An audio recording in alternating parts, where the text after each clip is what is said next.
오늘의 사연은 큰아들과 며느리가 어머니에게 해서는 안 될 짓을 저지른 끔찍한 이야기입니다. 과연 이들에게 무슨 일이 일어난 걸까요? 영상 시청 전 구독과 좋아요, 그리고 알림 설정은 큰 힘이 됩니다. 그럼 바로 영상 시작하겠습니다. 안녕하세요. 저는 67세 김춘자입니다. 석 달 전 40년을 함께 살았던 남편이 갑작스러운 심장마비로 세상을 떠났습니다. 그날도 평소처럼 여보, 저 먼저 갑니다. 라는 말을 남기고 출근했던 남편이었습니다. 회사에서 걸려온 전화 한 통에 정신없이 달려갔지만 남편은 이미 숨을 거둔 뒤였습니다. 그렇게 갑자기 찾아온 이별이었습니다. 장례 소식을 전하자 캐나다에 있던 큰아들 준호가 다음날 바로 한국행 비행기를 탔습니다. 10년 만에 보는 아들의 얼굴은 많이 변해 있었습니다. 어머니, 제가 이제부터 어머니 곁에서 모시고 살겠습니다. 장례를 치르는 내내 준호는 제 곁을 떠나지 않았습니다. 하지만 장례가 끝나고 보험금 이야기가 나오면서부터 아들의 태도가 조금씩 달라지기 시작했습니다. 어머니, 지금 보험회사에서 연락이 왔다는데?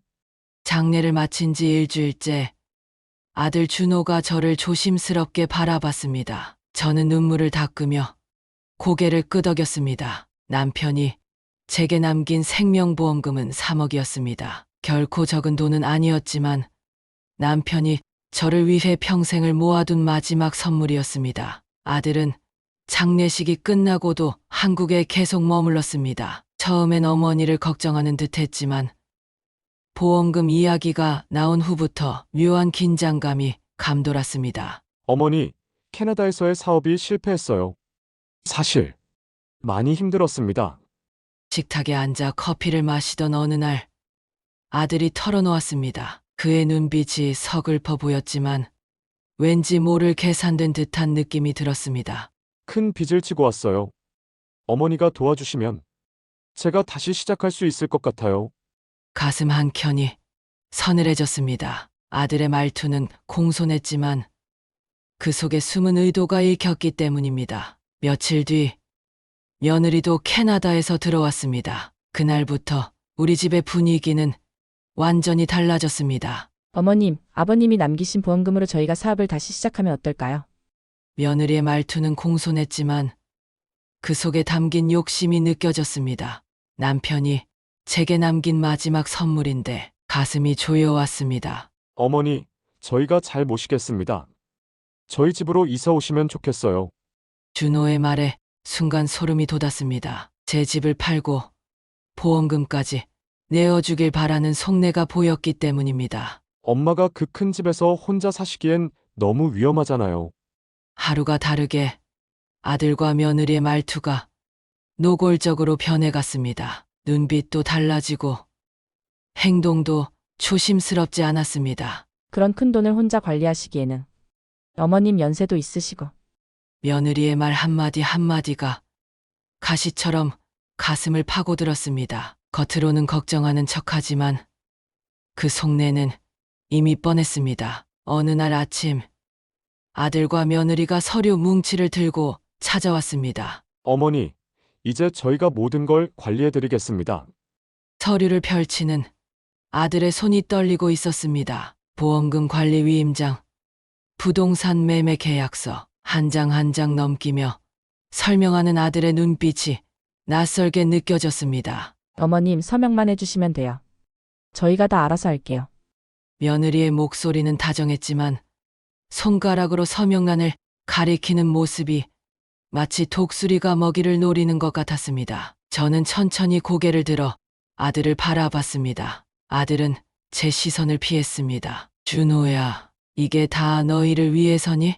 당연하죠, 어머니. 어머니 걱정돼서 그러는 거예요. 그때였습니다. 주방에서 들려온 며느리의 작은 속삭임이 귀에 들어왔습니다. 빨리 도장 받아내야 해요. 이러다 정신 차리시면 순간 온몸이 얼어붙는 것 같았습니다. 그날 밤 저는 잠을 이루지 못했습니다. 남편과 함께 살던 안방에 홀로 누워 생각에 잠겼습니다. 여보, 우리 아들이 이렇게 변할 줄 알았나요? 창밖으로 비치는 달빛이 유난히 쓸쓸해 보였습니다. 서랍 속에는 아들이 가져온 서류들이 그대로 있었고, 저는 결심했습니다. 다음 날 아침, 아들과 며느리가 다시 찾아왔습니다. 어머니, 서류는 검토해 보셨어요? 그래, 저는 천천히 서류를 꺼내 들었습니다. 아들과 며느리의 눈이 반짝였죠. 어제 너희 대화 다 들었어. 순간 아들의 얼굴이 굳어졌습니다. 며느리는 당황한 듯 손으로 입을 가렸습니다. 이제 더 이상의 거짓말은 필요 없을 것 같구나. 떨리는 목소리로 말을 이어갔습니다. 너희가 정말 이럴 수 있니?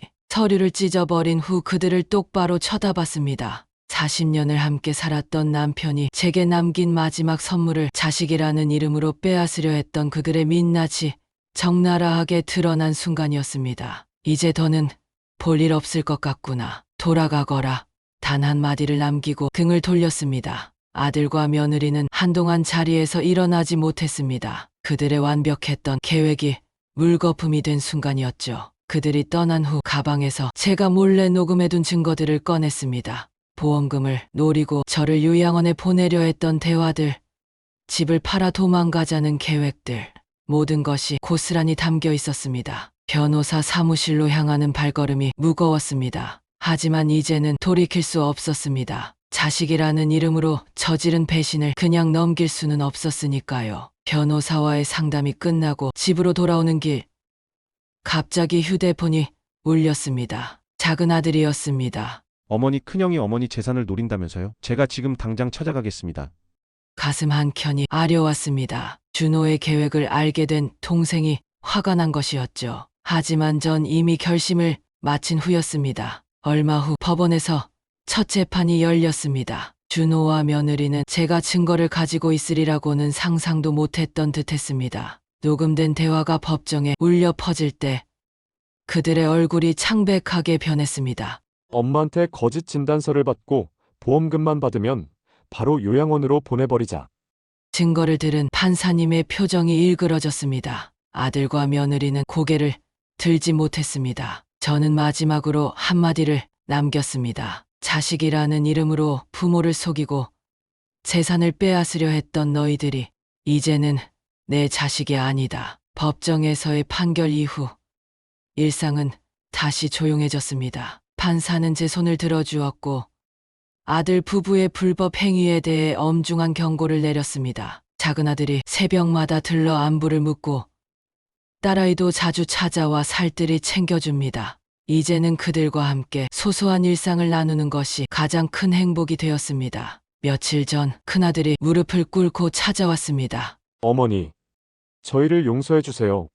하지만 전 이제 더 이상 마음을 열지 않기로 했습니다. 자식이라는 이름으로 용서받을 수 있는 일도 있고 그럴 수 없는 일도 있다는 걸 깨달았기 때문입니다. 남편이 남긴 보험금으로 요즘은 작은 텃밭을 가꾸며 지냅니다. 상추와 고추를 심고 토마토도 키우고 있죠. 이웃들과 수확한 채소를 나누며 사는 재미가 쏠쏠합니다. 여러분도 자식이라는 이름으로 부모의 마음을 함부로 다치게 하지 마세요. 그 상처는 영원히 아물지 않을 테니까요. 가족 간의 믿음과 사랑이 깨지는 순간 그 상처는 결코 쉽게 아물지 않습니다. 어떤 이유에서든 부모님의 마음을 헤아리지 못하고 배신하는 일이 없기를 바랍니다. 여러분의 가정에도 따뜻한 정이 가득하길 기원합니다. 구독과 좋아요는 제게 큰 힘이 됩니다. 감사합니다.